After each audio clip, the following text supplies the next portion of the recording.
करने की धमकी दी जा रही है, कहीं नमाज रोकने की धमकी दी जा रही है, कहीं मस्जिदों में हनुमान चालीसा करने की बात कही जा रही है। लेकिन इन सब के बावजूद अब मुस्लिम समुदाय ने कमान अपने हाथ में संभाल ली है। अब मुसलमानों ने ठान लिया है कि जो होगा देखा जाएगा, लेकिन सड़कों पर उतरेंगे, आवाज़ उठाएंगे। दोस्तों, मुसलमानों ने अब आवाज़ उठाना शुरू कर दिया है, अपने हक की बात बोलना शुरू कर दिया है। अपने हक के लिए पुलिस के सामने, प्रशासन के सामने मुस्लिम समुदाय खुद पहुंच चुका है, विरोध भी कर रहा है, आवाज़ भी उठा रहा है और सड़कों पर भी आ रहा है। देखिए, तमाम वीडियोस आज मैं आपको दिखाने वाली हूं, बताऊंगी किस तरीके से मुस्लिम समुदाय को लगातार टारगेट करने की कोशिश हो रही थी, लेकिन इसके बावजूद मुसलमानों ने हार नहीं मानी। मुसलमानों ने खुद अपनी आवाज़ उठाने का अब ठान लिया है। दो बहुत बड़ी खबरें आज इस वीडियो में मैं आपको बताने वाली हूं, इसलिए वीडियो को पूरा ज़रूर देखिएगा। सलाम, नमस्ते, मेरा नाम फरीन अंसारी है और ये खबर आप द नेशन 360 पर देख रहे हैं। दोस्तों, आज दो बहुत बड़ी खबर मैं आपको बताने वाली हूँ, लेकिन उससे पहले आपको बता दूं कि किस तरीके से मुसलमानों को टारगेट करने की कोशिश की जाती है, ये किसी से छिपा नहीं है। आप लगातार देखते हैं कई मुसलमानों को उनके कपड़ों के आधार पर, उनके पहनावे के आधार पर मॉब लिंच कर दिया जाता है, कहीं उन पर कोई सांप्रदायिक हिंसा करने का आरोप लगाकर, पत्थरबाजी करने का आरोप लगाकर उनके घर को बुलडोज कर दिया जाता है, या फिर मस्जिदों पर हमला कर दिया जाता है, मस्जिदों में नमाज पढ़ने से रोक दिया जाता है, कभी किसी मस्जिद को मंदिर करार दिया जाता है, कभी किसी तरीके का आरोप लगाकर मस्जिदों में नमाज रोकने की धमकी दी जाती है। दोस्तों, अभी हाल ही में देखा है, एक बकरीद के मौके पर एक हिंदू लड़के की उसके मुस्लिम दोस्त ने हत्या कर दी थी। अब ये पूरा मामला एक तरीके से देखा जाए निजी लड़ाई का मामला था, लेकिन इसे पूरा तरीके से सांप्रदायिक रंग दे दिया गया, हिंदू मुस्लिम का रंग दे दिया गया, यहाँ तक कि उस लड़के का एनकाउंटर भी कर दिया गया। जाहिर है, हत्यारा कोई भी हो, किसी भी समुदाय का हो, उसे सजा मिलनी चाहिए, लेकिन मुसलमानों के मामले में थोड़ी सी सिलेक्टिव यहाँ पर जो है कार्रवाई होती है। जाहिर तौर पर आप लगातार देखते हैं कि अगर किसी मामले में आरोपी मुसलमान है तो कार्रवाई होने में 2 मिनट नहीं लगते, तुरंत एक्शन होता है, तुरंत एनकाउंटर हो जाता है। लेकिन वहीं दूसरे समुदाय का कोई हो तो आप समझ लीजिए सालों लग जाए उस कार्रवाई में। लेकिन यहाँ पर उस मुस्लिम लड़के को खैर एनकाउंटर कर दिया गया। जाहिर है, हत्या की है, सजा होनी चाहिए, लेकिन इस पूरे मामले को जिस तरीके से सांप्रदायिक रंग दिया गया, उसके बाद पूरे सोशल मीडिया पर तमाम तरीके के सवाल उठ रहे थे, तमाम तरीके से हंगामा हो रहा था। पूरी तरीके से यहाँ पर हिंदूवादी संगठन इकट्ठा हो गए थे। गाजियाबाद के जो खोड़ा इलाका है, यहाँ पर हिंदूवादी संगठन इकट्ठा हो गए थे और ये कहा जा रहा था कि जुम्मे की नमाज नहीं होने दी जाएगी। लगातार मुसलमानों को धमकियां दी जा रही थी, मुसलमानों के लिए घरों से बाहर निकलना मुश्किल हो गया था, ये सब कुछ हो रहा था। लेकिन इसके बावजूद आज जुमा था और जुमे की नमाज भी हुई। तमाम मुस्लिम समुदाय के लोग अपने घरों के बाहर निकले, मस्जिदों में गए, नमाज पढ़ी। धमकियों के बावजूद कोई भी मुस्लिम समुदाय का इंसान डरने के लिए तैयार नहीं था, इनसे खौफ खाने के लिए तैयार नहीं था। सब अपने अपने घरों को छोड़ करके मस्जिदों में गए और नमाज पढ़ी। हालांकि इस पूरे मौके पर भारी पुलिस बल तैनात किया गया था। तमाम आप देख सकते हैं करीब 1000 जो है यहाँ पर पुलिसकर्मी जो है वो तैनात किए गए थे। मस्जिदों के बाहर पुलिसकर्मियों को तैनात किया गया था ताकि नमाज अदा करवाई जा सके।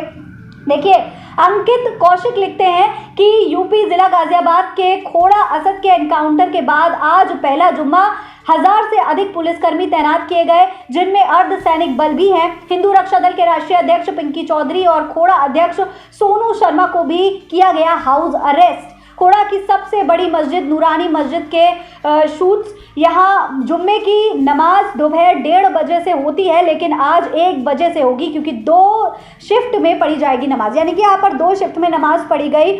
और आप समझ सकते हैं कि किस तरीके से यहाँ पर तमाम मुस्लिम समुदाय के लोग पहुँचे नमाज पढ़ने के लिए। इतनी पुलिसकर्मी तैनात थे, उसके बावजूद मुसलमानों में ये डर नहीं था कि किसी तरीके का कोई हंगामा हो सकता है। मुसलमान पूरी हक के साथ मस्जिदों में नमाज अदा करने के लिए पहुंचे हैं। पिंकी चौधरी जैसे लोगों को हाउस अरेस्ट भी किया गया। हिंदूवादी संगठन धमकियां देते रहे, लेकिन मुसलमान डरे नहीं। वहीं दूसरी तरफ एक और बहुत बड़ी खबर देहरादून से निकल करके सामने आई है। देखिए, देहरादून में भी मुस्लिम समुदाय के लोगों ने अपनी हक की आवाज़ उठाई, अपने हक के लिए, अपनी मस्जिदों के लिए सड़कों पर उतरे, विरोध भी किया। देखिए, खबर के मुताबिक एक मस्जिद को सील किया जा रहा था, जिसके विरोध में मुस्लिम समुदाय के तमाम लोग सड़कों पर उतर आए। देखिए, अमर उजाला की खबर के मुताबिक मस्जिद सील किए जाने के विरोध में मुस्लिम सेवा संगठन सड़क पर उतर आया। आक्रोशित संगठन के लोगों ने प्रशासन की कार्रवाई पर सवाल उठाए हैं। प्रशासन से सवाल पूछा है कि क्यों इस तरीके से हमारी मस्जिदों को सील किया जा रहा है, क्यों हमेशा मुसलमानों को ही टारगेट पर रखा जाता है। देखिए, थानों में कुछ दिन पहले मस्जिद सील किए जाने से मुस्लिम सेवा संगठन में आक्रोश है। संगठन के आह्वान पर आज मुस्लिम समुदाय के लोग जिलाधिकारी कार्यालय कूच करने पहुंचे। एसटीएफ कार्यालय के बाहर मुस्लिम समुदाय के लोग एकत्रित हुए। देखिए कितनी बड़ी संख्या में मुसलमान एसटीएफ कार्यालय के बाहर यहाँ पर पहुंचे हैं। ये तमाम मुसलमान मस्जिदों को सील करने के खिलाफ आवाज उठा रहे हैं। इनका कहना है कि बार बार उनकी मस्जिदों पर अगर इस तरीके से निशाना साधा जाएगा तो वो चुप नहीं बैठेंगे, अपनी आवाज उठाएंगे, सरकार से, प्रशासन से अपने हक के लिए मांग भी करेंगे। देखिए इस तरीके से विरोध प्रदर्शन किया गया। तमाम जो मुस्लिम समुदाय के लोग हैं बहुत बड़ी संख्या में यहाँ पर पहुंचे हुए थे। देखिए आपको बता दें, थानों क्षेत्र के ग्राम कड्डोगल कुडियाल गांव में स्थित जामा मस्जिद व मदरसा के भूतल को मस्जिद पक्ष के भारी विरोध के बीच पुलिस प्रशासन की मौजूदगी में एसडीडीए की ओर से सील कर दिया गया था। कार्रवाई के बाद काली सेना, बजरंग दल और स्थानीय लोगों की ओर से थानों चौक पर हवन भी किया गया था। मतलब कि मस्जिदों को सील किया जा रहा है तो हिंदूवादी संगठन खुशियां मना रहे हैं। वहां पर चौराहे पर भजन कीर्तन किए जा रहे हैं। मुसलमानों पर कार्रवाई होगी तो इन्हें खुशी होगी।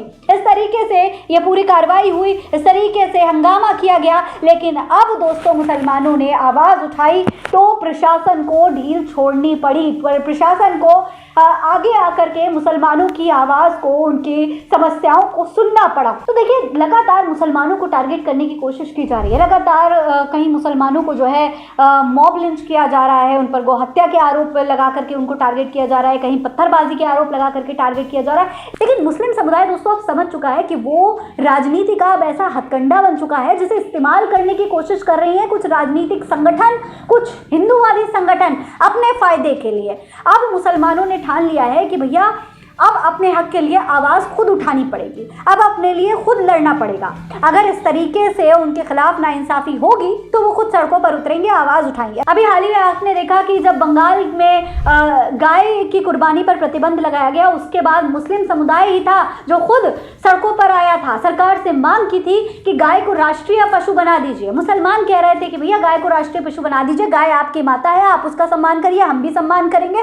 किसी भी तरीके से हमारे जो हिंदू भाई हैं उनकी भावनाएं आहत नहीं होनी चाहिए। लेकिन उस पर सरकार ने कुछ नहीं कहा, सरकार की तरफ से कोई रिएक्शन नहीं आया।